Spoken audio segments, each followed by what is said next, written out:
ইটের ভাটা বন্ধ ছিল 12 বছর, কিন্তু প্রতি রাতে আমি ইট টানার শব্দ শুনতাম। প্রশ্ন ছিল সেখানে কাজ করছিল কে। আমি সেখানে কাজ নেওয়ার আগে লোকালরা শুধু একটা কথাই বলেছিল, রাতে কিছু শুনলেও দেখার চেষ্টা করিস না।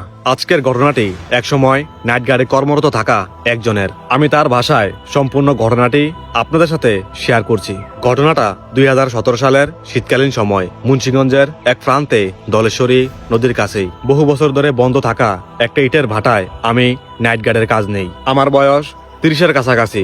কাজটা পেয়েছিলাম পরিচিত একজনের মাধ্যমে, একটা পুরনো ইটের ভাটা পাহারা দেওয়ার। ভাটাটা অনেকদিন ধরে বন্ধ, নতুন কোনো কাজ শুরু হবে, তাই মালিক চেয়েছিল যেন কেউ রাতের বেলায় থাকে। ভাটাটা গ্রাম থেকে একটু দূরে, হেঁটে যেতে 10 থেকে 15 মিনিট সময় লাগে। চারপাশে খোলা জায়গা, ঝোপঝাড় আর শুকনো জমি। প্রথম দিন যখন গেলাম জায়গাটা খুব সাধারণই মনে হয়েছিল। পুরনো চুল্লি, ভাঙা টিনের ঘর, ছড়িয়ে ছিটে থাকা ইট, দিনের আলোয় কোথাও ভয় লাগেনি। প্রথম 2 রাত একদম স্বাভাবিক কেটেছে।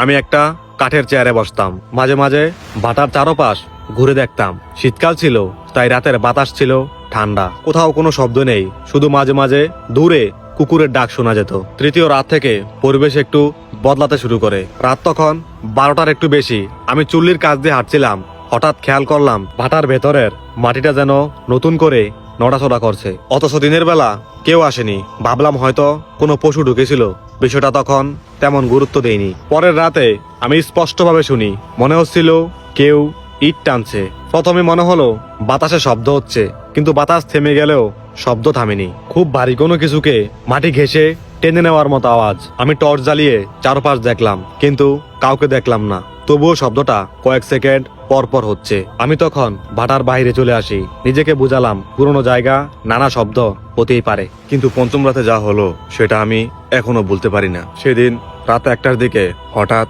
আমার খুব গরম লাগতে শুরু করে। শীতকাল হওয়া সত্ত্বেও ঘামছিলাম। আমি চুল্লির সামনে দাঁড়িয়ে হাত বাড়িয়ে ভেতরের দেয়ালে ছুঁই। দেয়ালটা উষ্ণ ছিল, কোনো আগুন ছিল না, তবুও কেমন গরম। ঠিক তখনই আমি একটা নিঃশ্বাসের শব্দ শুনি, খুব কাছে, এত কাছে যে মনে হচ্ছিল কেউ আমার ঠিক পেছনে দাঁড়িয়ে আছে। আমি ঘাড় ঘুরিয়ে তাকালেই দেখতে পাই সেখানে কেউ নেই। আমি তখন স্পষ্টভাবে বুঝতে পারছিলাম এই জায়গায় আমি একা না।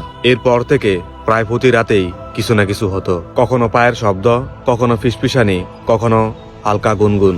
শব্দগুলো কখনো স্পষ্ট না, কিন্তু একদম কানে লেগে থাকতো।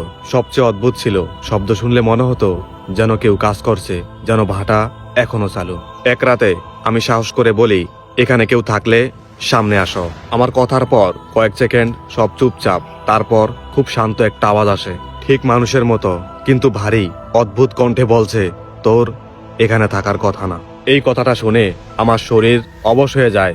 আমি দৌড়াতে চেয়েছিলাম, কিন্তু পা নড়ছিল না। মনে হচ্ছিল কেউ আমাকে মাটিতে চেপে ধরে রেখেছে। এরপর কিভাবে যেন নিজেকে সামলে বাইরে চলে আসি। সেই রাতে আমি আর চুল্লির কাছে যাইনি। শেষ রাত আসে 10 দিন পর। আমি তখন সিদ্ধান্ত নিয়েছি কাজ ছেড়ে দেব, শুধু ওই রাতটা কাটালেই চলে যাব।